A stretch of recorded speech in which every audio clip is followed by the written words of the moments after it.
بسم اللہ الرحمن الرحیم۔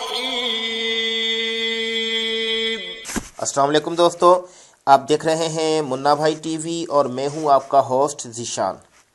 دوستو، قوم ابھی گزشتہ سانحے سے باہر نہیں نکلی تھی کہ دشمنوں نے ایک اور کاری وار کر دیا۔ جمعیت علماء اسلام پاکستان سین کے سربراہ، جو کہ اکوڑا کھٹک میں واقع مدرسہ حقانی کے سربراہ بھی ہیں، اس کے علاوہ دفاع پاکستان کونسل کے سربراہ بھی ہیں، مولانا سمیع الحق کے بیٹے مولانا حامد الحق نے کہا ہے کہ مولانا سمیع الحق کو گھر میں گھس کر چاقو کے وار کر کے شہید کر دیا گیا ہے۔ مولانا حامد الحق کے مطابق جس وقت یہ واردات ہوئی اس وقت مولانا عصر کی نماز کے بعد گھر میں آرام فرما رہے تھے اور ان کے ملازم اور گن مین سودا سلف لینے باہر گئے ہوئے تھے۔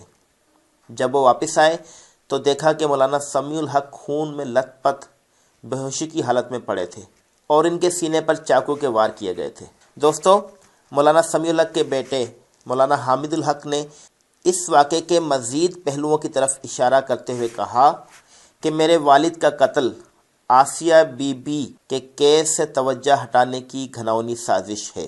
تفصیلات کے مطابق مولانا جمعیت علماء اسلام سین کے سربراہ کو راولپنڈی میں واقع ان کی رہائش گاہ پر عصر کے بعد قتل کر دیا گیا۔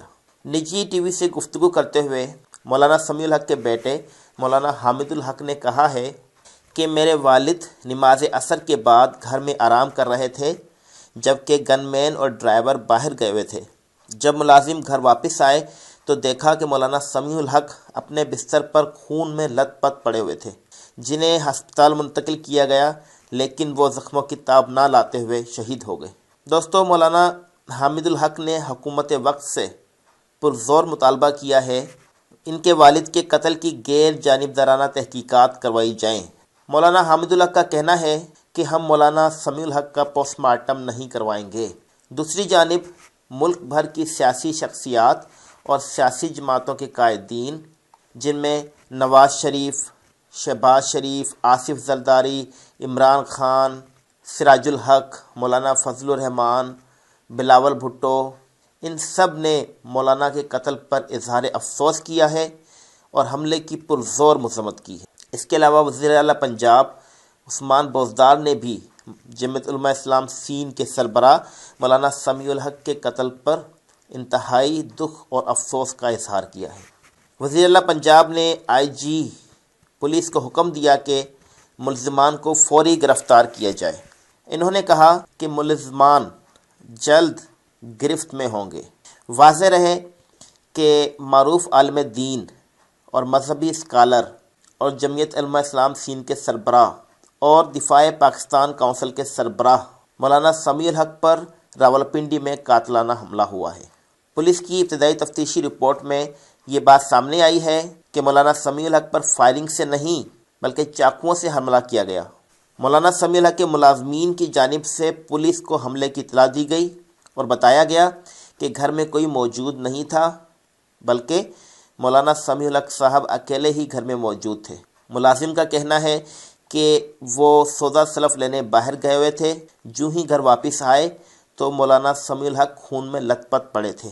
ان کو ہسپتال منتقل کیا گیا لیکن وہ زخموں کی تاب نہ لاتے ہوئے شہید ہو گئے۔ دوستو، مولانا سمیع الحق کے بیٹے مولانا حامد الحق نے کہا ہے کہ میرے والد کا قتل آسیہ بی بی کے واقعے سے توجہ ہٹانے کی سازش ہو سکتی ہے، کیونکہ اس وقت پوری قوم ایک ہی پیج پر ہے اور دشمنوں کی طرف سے یہ کاری وار کر کے قوم کو فرقہ واریت میں الجھانے کی گھناؤنی سازش کی گئی ہے تاکہ ملونہ آسیہ مسیح سے ہٹ جائے اور دشمن اپنی سازش میں کامیاب ہو جائیں۔ دوستو، اس نازک صورتحال میں ہمیں بحیثیت قوم اتحاد اور یگانگت سے آگے بڑھنا ہوگا اور دشمن کی ہر حرکت پر گہری نظر رکھنی ہوگی۔ ہمارا دشمن نہ صرف چالاک و مکار ہے بلکہ عیار بھی ہے۔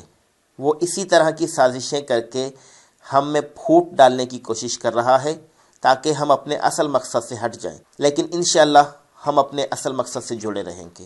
دوستو، ملتے ہیں انشاءاللہ ایک نئی ویڈیو کے ساتھ جلد ہی، تب تک کے لیے اپنا خیال رکھیے گا۔ اللہ حافظ۔